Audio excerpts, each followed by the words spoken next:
I want to be clear about something before I start. I'm not a paranoid person. I don't believe in conspiracies.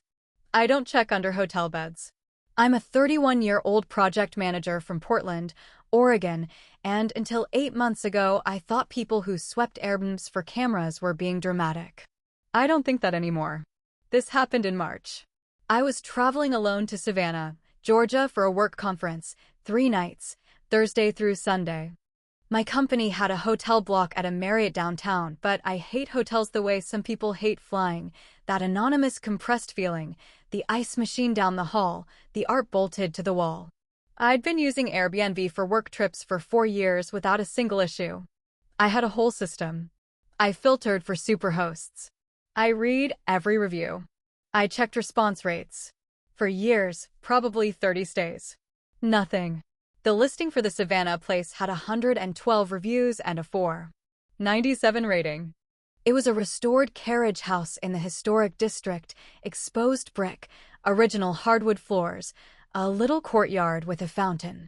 The host's name was displayed as Daniel W., profile photo of a man in his late 40s, silver at his temples, standing in front of what looked like the same property.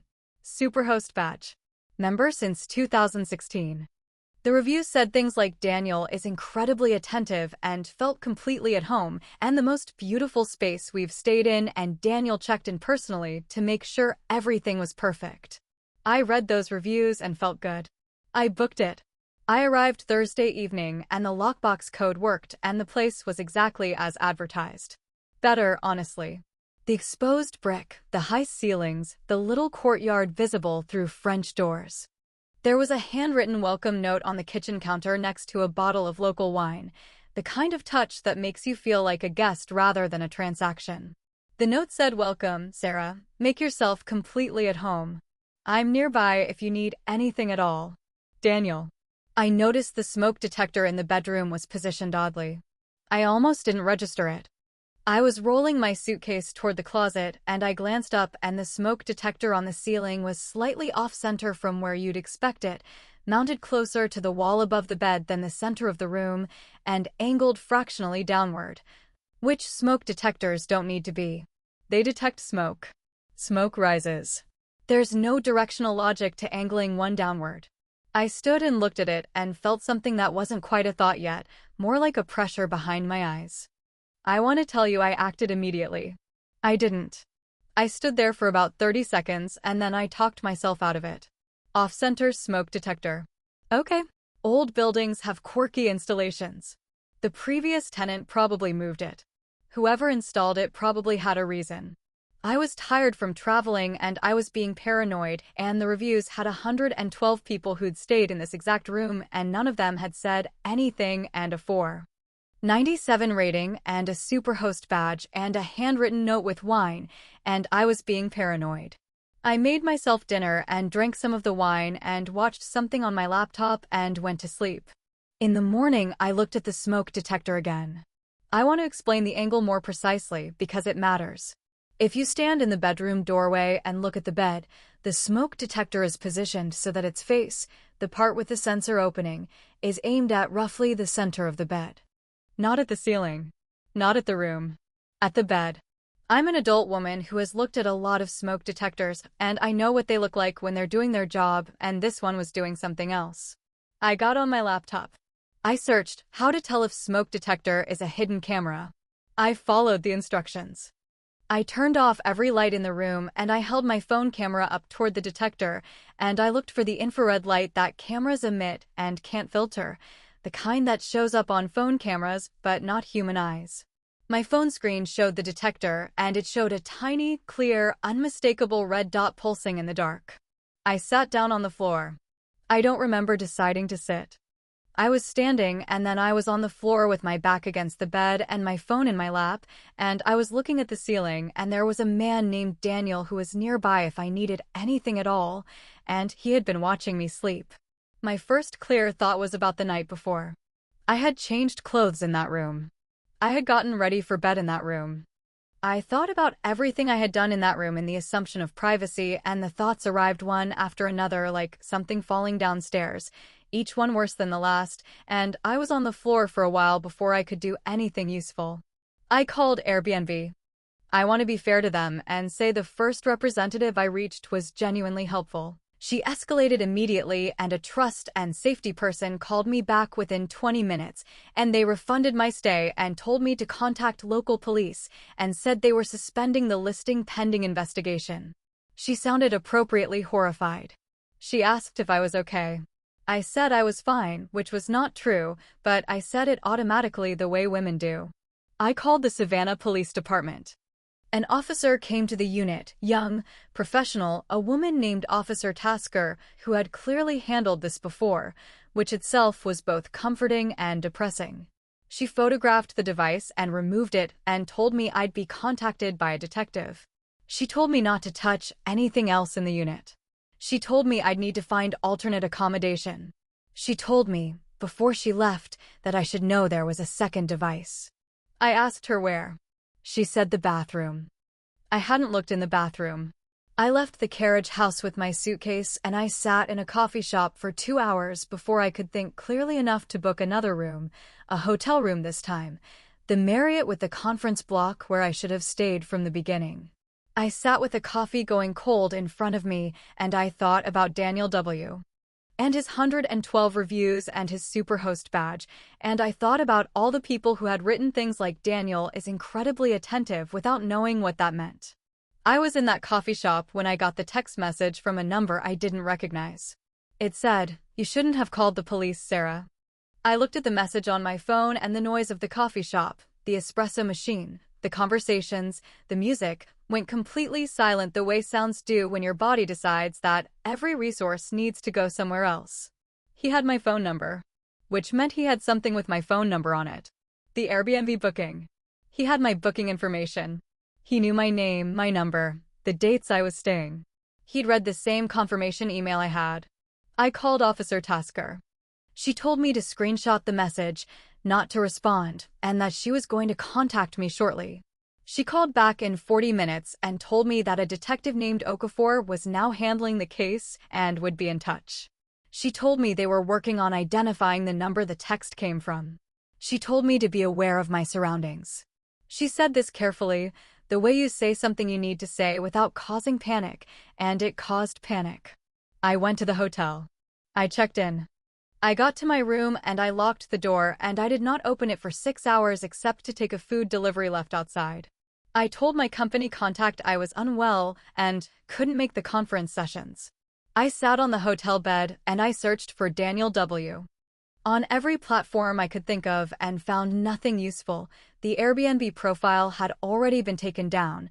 The profile photo matched no search results, which meant it was either stock or stolen from somewhere obscure.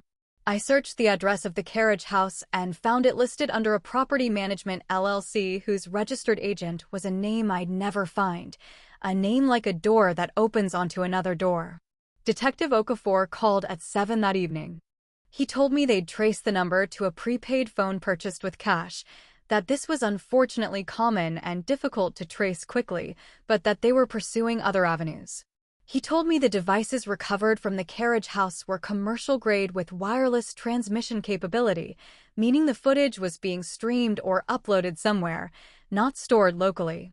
He told me the property had been used as a short-term rental for approximately 2 years. He paused after he said that. I asked him what the other avenues were. He said they were looking at who had accessed the booking platform account associated with the listing and at transaction records and at similar complaints from the region. He said it was early in the investigation. He said it in a way that told me I should not expect fast answers. I asked him how many women had stayed in that unit in 2 years. He was quiet for a moment, and then he said he couldn't speak to that yet. I did the math myself later. If the listing had been active for 2 years with 112 reviews, and the average Airbnb stay is 2 to 3 nights, that was somewhere between 100 and 150 separate bookings. Couples, solo travelers, families. All of them moving through those rooms in the assumption of privacy. I flew home Sunday. I went back to work Monday because I didn't know what else to do with myself. My apartment felt different in a way I didn't have words for, not unsafe, but watched, which I knew was irrational and couldn't stop feeling. I checked every smoke detector. I checked the thermostat. I checked the little clock on the kitchen shelf that my mother had given me, which I'd had for 4 years and never once thought about, and which had a tiny circular vent on its face that I suddenly needed to confirm was a vent and not something else. It was a vent. Obviously. I sat on my kitchen floor with the clock in my hands and I was crying, and I wasn't entirely sure why, because nothing had happened in my apartment, and I told myself that, and it didn't help. 3 weeks after I got home, Detective Okafor called me again. He told me they had identified a suspect. He told me the suspect was a man in his early 50s who had been operating short-term rentals across 4 states under different LLCs and different host names. He told me that in a storage unit associated with this man, they had found external hard drives. He paused in the way that detectives pause when they're about to say something they've had to say too many times and haven't found a way to make easier. He told me the hard drives contained footage. He told me the footage went back 7 years. He told me they were still working through the volume of material and identifying individuals, and that victim advocates would be reaching out to people as they were identified. I asked him how many people. He said they didn't have a final number yet. I asked him to give me a range. He was quiet for a long time, and then he said they believed the number was in the hundreds. Possibly significantly more. 7 years. 4 states. Hundreds of people filmed in the most private moments of their lives, in rooms they had rented in the complete trust that they were alone, in beds and bathrooms, and the intimate ordinary moments that no one believes are being witnessed. The moments that belong only to you. The man's name I won't repeat here. You can find it if you search. The case became regional news and then, briefly, national news, the way these cases do before the news cycle moves on. He was arrested and charged, and I was told by the victim advocate who contacted me that the federal charges alone carried serious time. I was told I would be notified about court proceedings. I was sent a pamphlet. I was asked if I wanted counseling resources. I want to tell you the thing I think about most, which is not the camera or the footage or even the text message. The thing I think about most is the reviews. All those people writing Daniel is incredibly attentive and felt completely at home. All those people giving him 5 stars for making them feel seen. He saw them. He saw all of us. That's the thing that sits at the back of every room I walk into now. The question I can't stop asking in a world full of smoke detectors and thermostats and alarm clocks and decorative objects with circular vents and wireless capability and a man somewhere on the other end who was incredibly attentive. Here is what I know now that I wish I'd known before. Camera detectors are $20 on Amazon. You run them in the dark before you unpack. The infrared pulse shows on any phone camera. It takes 4 minutes, and it is the most important 4 minutes of any trip. Check the smoke detector first. Then the alarm clock. Then the thermostat. Then any decorative object with a small opening facing the bed or the shower.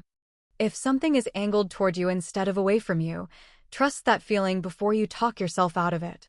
I was in that coffee shop for 2 hours thinking I was paranoid before I let myself understand what had happened. 2 hours of talking myself down from the right conclusion, because the right conclusion was too uncomfortable to reach. That's the thing he counted on. That's what all of them count on, that the room is nice enough, the reviews are good enough, the wine is a thoughtful touch, and you will feel ridiculous for thinking what you are already thinking. You are not ridiculous. For minutes. A $20 device. Run it every time. I am not the same person who drove to that coffee shop in March. I don't think she exists anymore in the way she did, that version of me who filtered for Superhosts and read reviews and felt good. I don't think you can go back to not knowing something. You can only figure out how to carry it, how to move through a world you now understand differently than you did, and keep moving and check the smoke detectors and not let the carrying stop you from going places. But check the smoke detectors. Every single time.